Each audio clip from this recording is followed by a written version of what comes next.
저희들은 대림절을 맞이해서 총 4번의 시리즈 설교 가운데 3번의 시리즈 설교를 했죠. 3가지의 주제를 먼저 말씀을 드렸습니다. 첫 번째로는 기억나세요? 소망, 두 번째로는 평화, 그리고 세 번째로는 기쁨을 우리가 지난주까지 나눴죠. 오늘은 그 4번째 시간으로 사랑에 대한 말씀입니다. 제 교회에서 초를 4개를 보통 피우게 되는데 그때 키는 4번째 주제가 사랑이라는 주제입니다. 근데 이 사랑이란 단어만큼 사실 모호한 단어는 없는 것 같아요.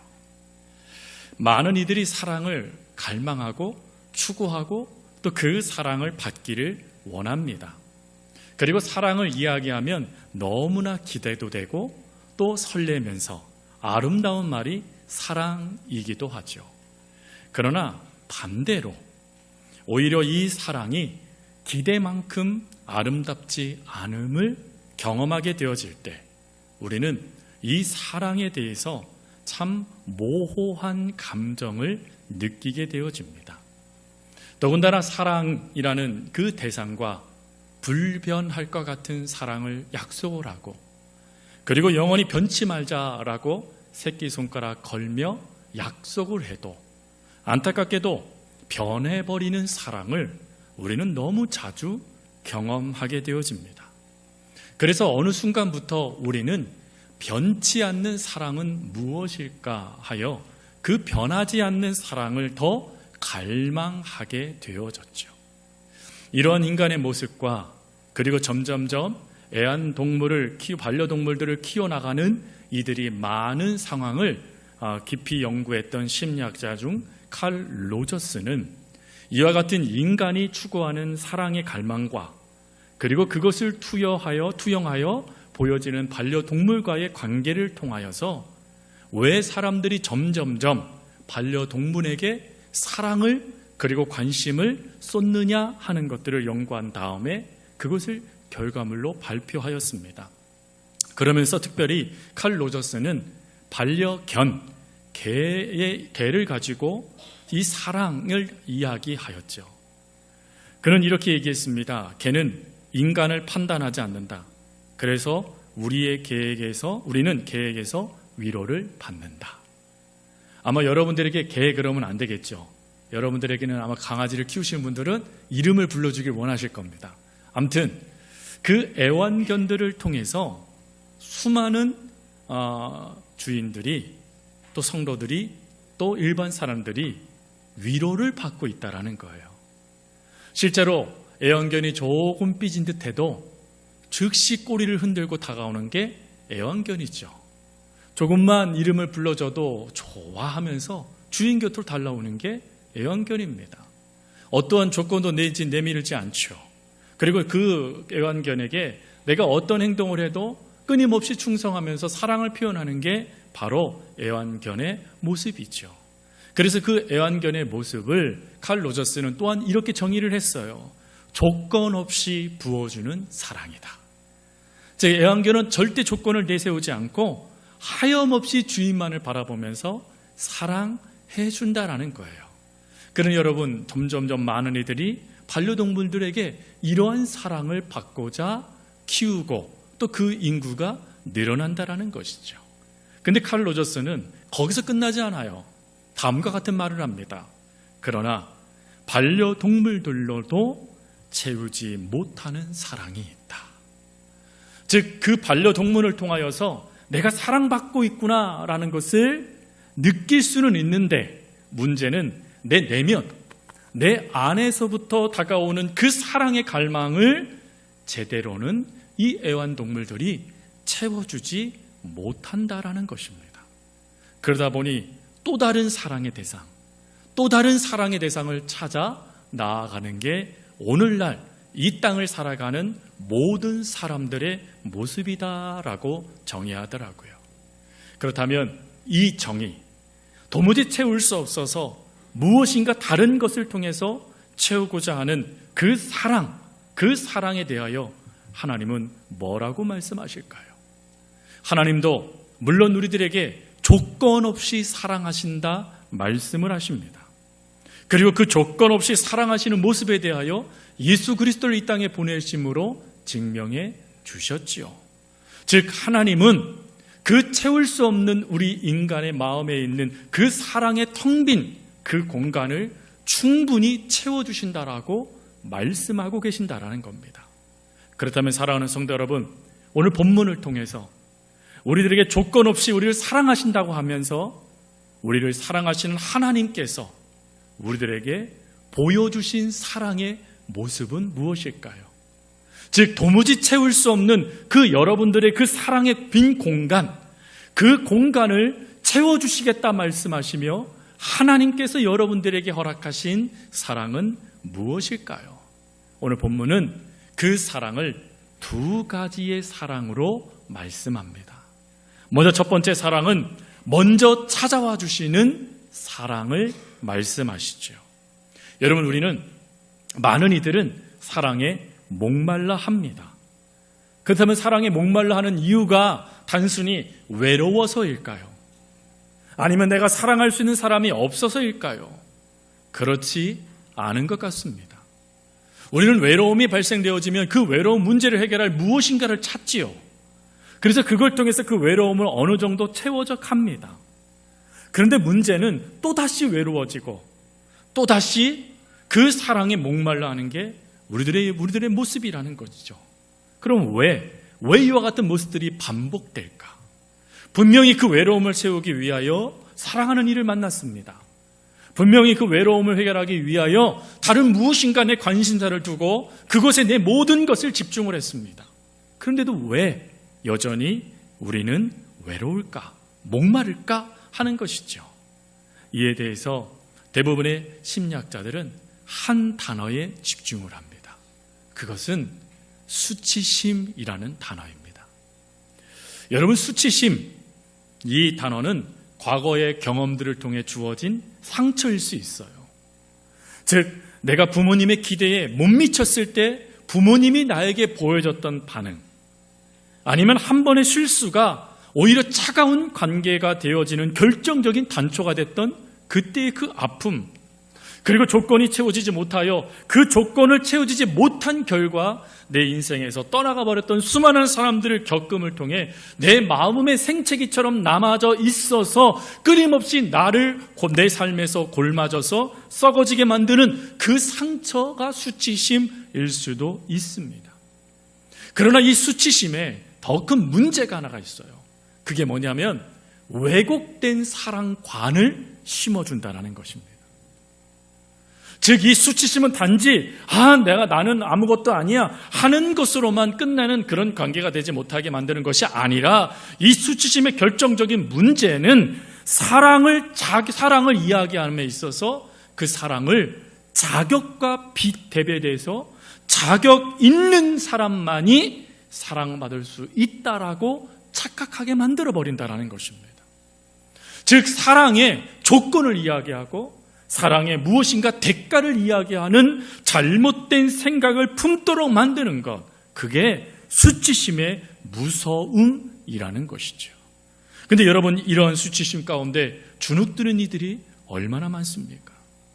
심지어 이 수치심이요, 하나님과 우리 사이에도 나타나요. 그래서 여러분, 우리가 하나님 앞에 가끔 고개를 제대로 들지 못할 때가 있어요. 즉, 내가 무엇인가 하나님 앞에 조건이 채워지지 못했고 하나님의 기준에 부합되지 못했다라는 생각 때문에 나 같은 사람은 하나님이 사랑하지 않을 거야 라는 잘못된 생각을 우리는 무의식적으로 동의해버린다라는 것입니다. 실제로 이 문제 때문에 고통당하는 이들이 참 많습니다. 그렇다면 하나님은 이 부분에 대하여 동의하실까요? 그래, 너는 내 기준에 부합되지 못했어. 그러니 넌 기준 미달이니 내 사랑 받을 자격이 없어 라고 하나님께서 말씀하실까요? 아니요, 여러분. 신앙생활을 함에 있어서 우리가 자꾸 놓치는 게 이 부분이에요. 우리는 무엇인가 하나님께 행함을 통하여서 하나님의 사랑을 증명받고 싶어 합니다. 하나님, 내가 이만큼 했어요. 내가 이 정도까지 노력했어요. 그러니 하나님, 저 사랑받을 만 하지요 라고 하며 세상의 그 기준을 끊임없이 하나님께 대입해버립니다. 그러나 오늘 본문은 그런 말씀에 대하여 과감하게 하나님께서 꺾어버리세요. 그리고는 이렇게 말씀하십니다. 오늘 본문 10절을 보세요. 사랑은 여기 있으니 우리가 하나님을 사랑한 것이 아니요 라고 말씀하세요. 우리가 하나님을 사랑하지 않았다라는 이 말씀이 사실은 되게 중요한 말씀이에요. 이게 무슨 의미가 있습니까? 이 의미는요, 사랑의 시작이 우리가 아니라는 거예요. 즉 우리가 하나님께 사랑받는 데 있어서 그 사랑의 조건이 우리에게 있지 않다라는 거예요. 하나님의 일방적인 선택, 일방적인 선언, 일방적인 은혜에 있다라는 것입니다. 그래서 이걸 분명히 깨닫게 하기 위해서 사랑은 여기 있으니 우리가 하나님을 사랑한 것이 아니다 라고 이야기하고 있는 것입니다. 여러분, 이걸 분명히 하기 위해서 오늘 이 요한 사도가 쓴 단어 중에 사랑이라는 단어가 우리가 잘 알고 있는 아가페라는 단어이죠. 여러분이 아가페라는 단어가 너무 중요한 단어인데 이 단어의 가장 핵심은 뭐냐면 사랑의 결정적인 기준은 사랑을 받는 자에게 있는 게 아니라 사랑을 주는 자에게 있다라는 것을 보여주는 단어가 아가페라는 단어입니다. 사실 이 아가페 말고도 다양한 사랑의 단어들이 있죠. 에로스, 필레오 같은 사랑의 단어 말입니다.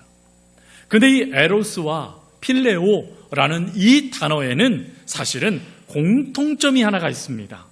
그 공통점이 뭐냐면 사랑받을 만하기에 사랑한다 라는 거예요.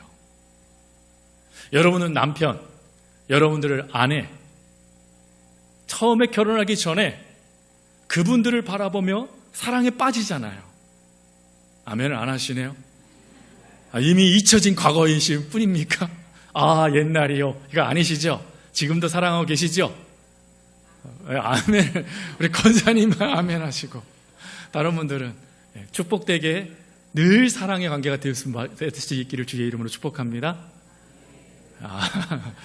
제가 잘못 얘기한 건 아니죠? 우리가 남편과 아내가 서로 만나기, 결혼하기 전에 서로 사랑해요. 근데 여러분, 그 사랑함에 있어서도 조건이 있어요. 그 조건이 뭐죠? 그 사람에게서 매력을 느끼는 거예요.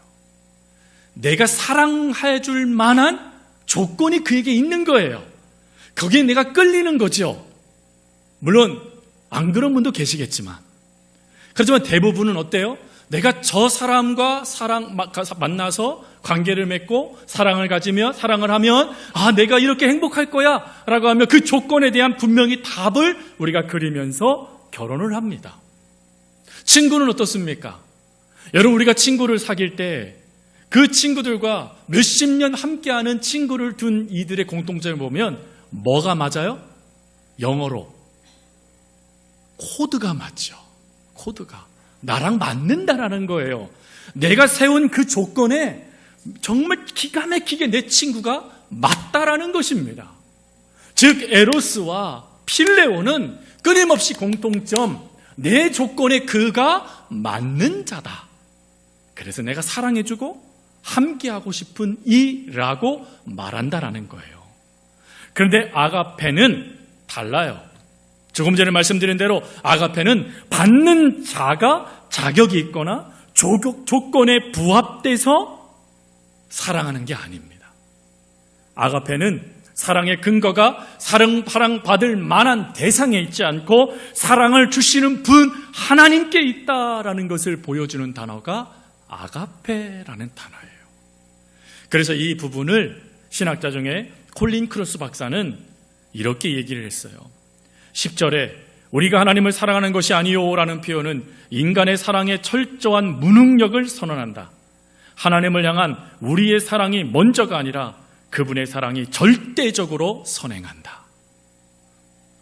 여러분들이 하나님께 무엇인가 하나님의 사랑받을 만한 조건이 있어서 하나님이 여러분들을 사랑하신 게 아니라는 거예요. 그것과 무관하다라는 거예요. 하나님은 일방적으로 그분의 절대적인 사랑으로 여러분들을 사랑하기로 결정하셨다라는 것입니다. 그게 아가페 사랑이에요. 그리고 그 사랑을 분명하게 깨닫게 하시기 위해서 뭐 하셨어요? 보내셨다라고 이야기합니다. 여러분, 이 보내셨다라는 이 단어를 받는 이 우리들의 모습을 한번 보십시오. 예수 그리스도가 2000년 전에 오셨어요. 지금 이 자리에 오신 분이 아니세요. 그런데 하나님께서 그 예수님을 보내셨대요. 뭘 의미하는 것입니까? 하나님께서는 우리가 아직 죄인 되었을 때에, 우리가 하나님을 떠나 방황할 때, 아니 하나님을 알지도 못할 때 하나님께서 우리를 사랑하시기로 작정하시고 그 영원부터 계획하신 바를 실행하여 주셨다. 이게 보내셨다라는 뜻이에요. 사랑하는 성도 여러분, 세상은 끊임없이 조건과 보상, 이 부분에 따라 사랑이 움직여요. 그래서 조건이 채워지지 아니하면 그 사람이 어찌하죠? 그 사랑을 거두어가 버려요. 또 조건이 또 채워지면 어찌 돼요? 사랑이 주어져요. 그게 세상의 모습입니다. 하지만 하나님은 사랑을 뭐라고 표현하시냐면 선물이라고 표현하세요. 주시는 자의 마음. 하나님은 우리들에게 그 사랑을 우리가 자격이 없을 때, 하나님을 먼저 사랑한 적도 없은 그때에 일방적으로 주시겠다라고 말씀하시며 그 사랑을 허락하여 주셨다라는 거예요. 그 사랑 속에 오늘 우리가 하나님의 자녀가 되어졌고, 그 사랑 속에 오늘 우리가 하나님의 은혜를 누려가며 살아가는 은혜를 누리게 됐다라는 것입니다. 여러분, 이 진리가 그대로 표현된 게 우리가 잘 알고 있는 요한복음 4장에 나와 있는 사마리아 여인이죠. 이 여인에게는 수치심이 있었습니다. 그게 뭐죠? 남편 5이나 둔 수치심이요. 그 당시에 남편이 5명이다 라는 이것은 율법적인 기준으로 따지고 보면 하나님의 말씀을 어긋나서 지키는 자를 뜻하는 내용이었어요. 그러니 여러분, 그 당시만큼 율법의 그 기준이 얼마나 강력했겠습니까? 그 기준에 부합되지 못하는 이 여인은 끊임없이 도태될 수밖에 없고, 끊임없이 사람들의 입에 오르내리며 죄인처럼 취급받을 수밖에 없는 현실이었어요. 그랬는지 그렇지 않았는지 모르겠습니다. 그러나 문제는 그 수치심이 이 여인을 끊임없이 무너뜨리고 있었다라는 거예요. 그러다 보니 사람들을 피해서 뜨거운 태양빛이 비춰지는 그 시간에 물을 뚫어 나올 수밖에 없는 이 인생, 그게 바로 사마리아 여인이었죠. 그런데 이 여인을 위하여 우리 주님이 움직이세요. 이 여인을 사랑하시겠다라고 결정하신 다음에 이 여인을 위해서 우리 주님이 움직이시는데 어느 정도까지 움직이시냐면, 그 말씀들을 보니까 우리 주님이요, 내가 꼭 사마리아로 가야만 하겠다라고 고집을 부리세요. 그 당시에 유대인들은 사마리아를 피해 갔습니다. 왜? 하나님의 말씀 은혜에서 벗어난 자들, 지옥불에 떨어질 이들이라고 여겼거든요. 그러니 그 자리만 지나가도 자신들이 부정해진다 여겼어요. 제자들이 만류합니다. 주님, 그 자리로 가지 마시고 돌아서 가시지요. 예수님이 고집을 부리세요. 아니, 난 사마리아로 갈 거야. 왜요? 그 여인을 위해서요. 그리고 우리 주님이 어찌하십니까? 사람들이 낮잠 자고 시원한 그늘에서 쉬고 있는 그 시간에 우리 주님은 우물가로 가세요. 누구를 만나기 위해서요? 사마리아 여인을 만나기 위해서요. 여러분, 사마리아 여인이 주님을 찾았나요? 사마리아 여인이 주님을 만날 수만한 조건이 있었나요? 아니요. 아무것도 없었어요.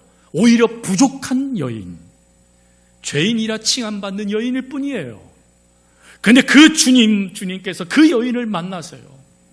그리고 그 여인의 입술을 통해서 나는 부정한 여인과 같습니다라는 고백이 선포되어졌을 때 우리 주님이 그 모습을 보고 주님은 이 여인의 곁을 떠나지 않으세요. 오히려 이 여인을 붙잡으세요. 그리고 이 여인을 붙잡으시면서 진정한 예배자, 그리고 하나님이 기뻐하시는 전도자의 삶이 살아가도록 이 여인을 세워주십니다. 그 결과요, 이 여인이 그렇게 피했던 삶의 자리, 이 여인이 그렇게 외면했던 삶의 자리로 돌아가서 사람들에게 와서 봐라, 나를 사랑해 주시는 이를 내가 만났다라고 하며 예수님을 증거하는 증거자가 되어집니다. 성도 여러분, 어떻게 이런 일이 발생됐다고요? 예수님이 먼저 찾아와 주셨기 때문에 그래요. 예수님이 먼저 찾아와 주셔서 이 여인의 수치를 해결해 주시고, 그리고 하나님의 은혜의 자녀가 되도록 회복시켜 주심을 통하여서 이 여인의 인생이 달라졌던 것입니다.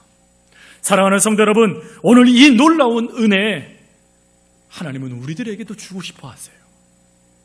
수많은 수치감들이 있을 것 같아요. 하나님의 사랑을 오해하게 만드는 수많은 것들이 있을 수 있을 것 같아요. 그런데 그런 수많은 것들이 여러분들을 좀먹어가며 여러분들의 영육, 심령을 회파시켜버리듯 무너뜨려버리는 그 현실을 우리 하나님은 그대로 두고 계시지 않으세요. 그래서 여러분들을 찾아와 주시고 다시금 하나님의 사랑 안에서 여러분들이 온전히 살아갈 수 있도록 하나님은 여러분들이 하나님이 되시고자 예수님을 보내셨다라는 것입니다. 그러니 사랑하는 성도 여러분, 나는 자격 없다라고 자책하지 마세요. 나는 하나님 앞에 아무것도 내 것 없다라고 부끄러워하며 고개 숙이지 마세요. 머뭇거리지도 마세요. 하나님은 비록 여러분들이 그런 자녀일지라도 사랑하십니다. 여러분들이 허점투성이고 문제 많아도 우리 하나님은 여러분들을 사랑하시는 그 사랑을 조금도 꺾지 않으십니다. 그러니 그것을 믿는다라면 지금 이 순간부터 여러분들을 찾아오신 그 주님을 그저 만나시기만 하면 돼요. 그 주님과 이야기하시기만 하면 돼요. 그 주님 품에 안기시기만 하면 됩니다. 그러면 하나님은 여러분들의 그 안에 나도 모르게 왜곡되게 만드는 수많은 문제들의 근원들을 해결해 가실 것이고, 그리고 하나님의 자녀로 온전하게 회복시켜 주실 것입니다. 그것이 사랑, 그 첫 번째 하나님이 먼저 보여주신 은혜이죠. 그리고 두 번째 은혜는 뭡니까? 대가를 치러주시는 사랑이에요. 여러분, 조금 전에 하나님이 여러분들을 사랑하신다고 말씀하셨습니다. 믿으십니까? 일부 예배 때보다 조금 더 컸습니다. 일부 예배 때보다. 다시 한번 묻겠습니다. 여러분, 하나님이 여러분들을 사랑하신다는 것 여러분 믿으십니까? 아멘. 그렇다면 사랑하는 성도 여러분, 질문이 있습니다. 진짜 아십니까? 정말로 아십니까? 아멘. 사실 이 진짜, 정말로라는 이 단어가 사실 우리들도 모르는 사이에 내 입에서 나오는 단어이죠. 하나님을 믿긴 믿습니다. 하나님을 떠난 적이 없어요. 그런데 남들이 아니면 설교 시간에 사랑의 이야기가 선포되어지면 나도 모르게 독백해버리는 거예요. 하나님 진짜요? 하나님 정말로요? 정말로 사랑하세요? 라고 끊임없이 물을 수밖에 없는 현실이 우리 삶에 다가오잖아요.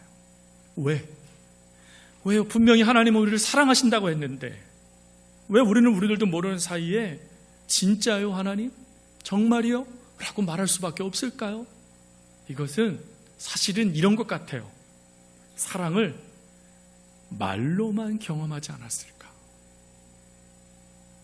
사랑이 실제로 내 삶에 피부로 와닿아서 사랑이 이거구나 라고 경험하지 못하고 말로요.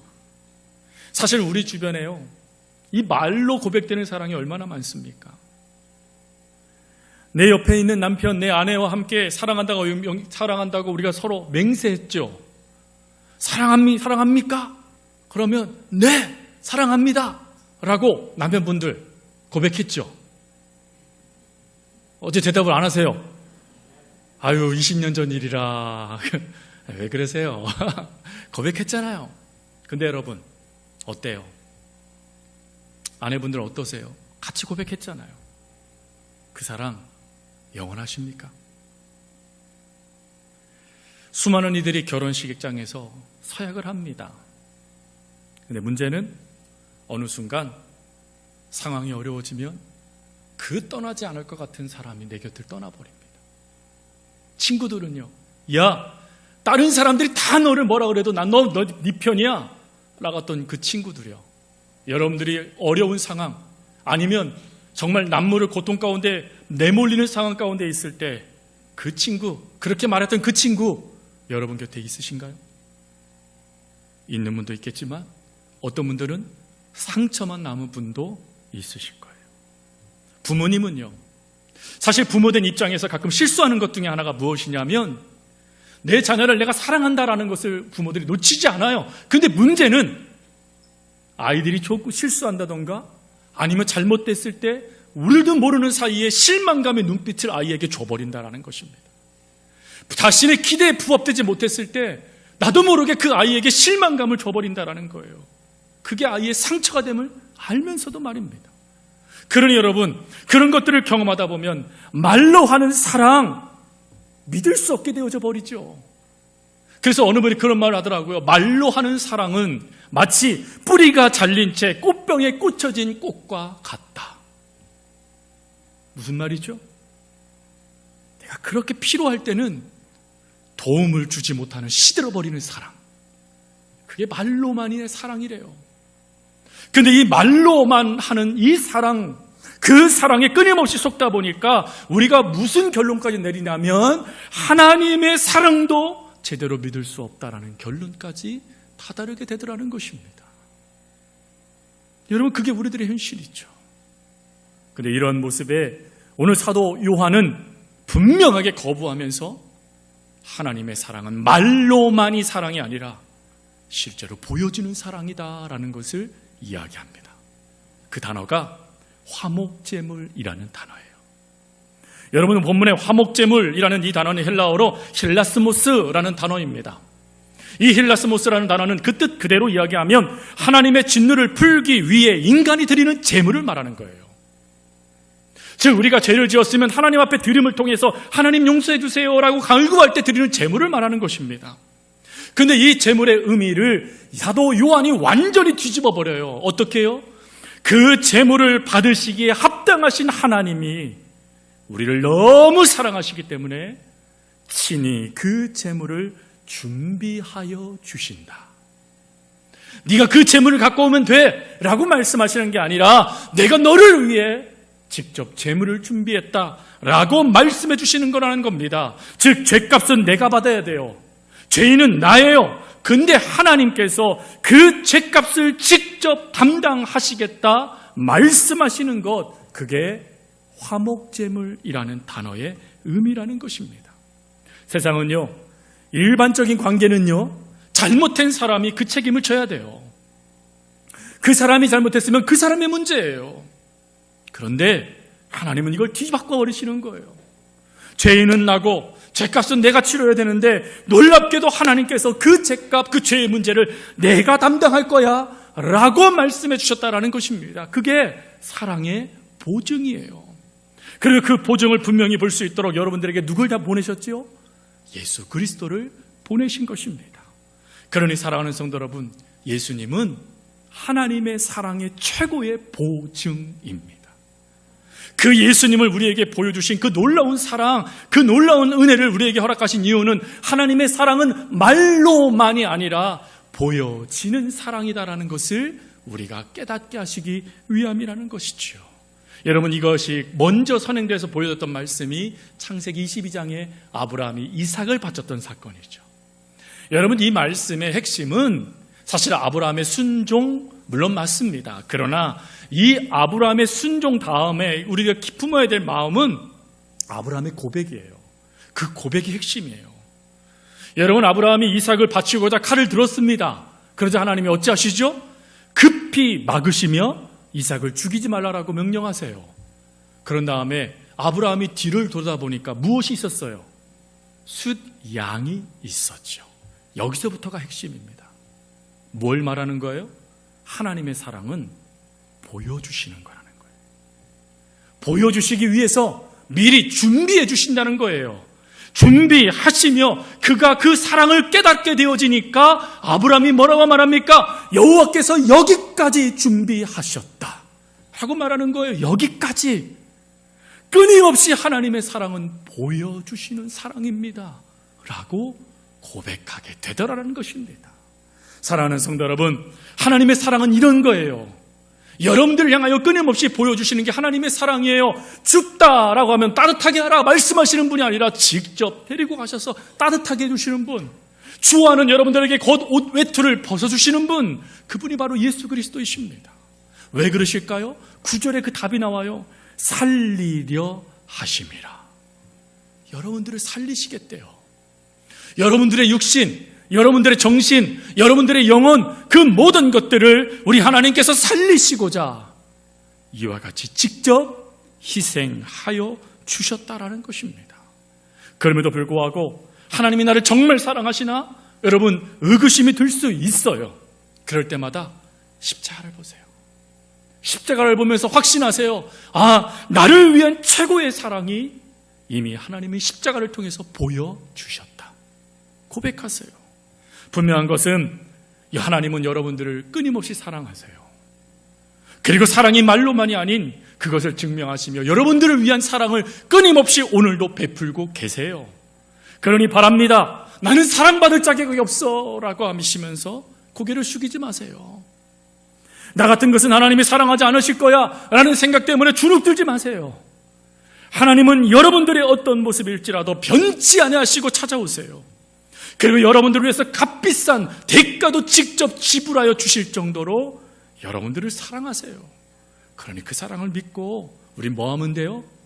그 사랑을 믿고 살아가기만 하면 됩니다. 그것을 분명히 깨닫게 하시고자 하나님은 우리에게 대림절 그리고 성탄절을 허락하여 주신 것입니다. 기억하세요. 하나님은 여러분들을 찾아오세요. 하나님은 여러분들을 위해 일하세요. 움직이세요. 보상하세요.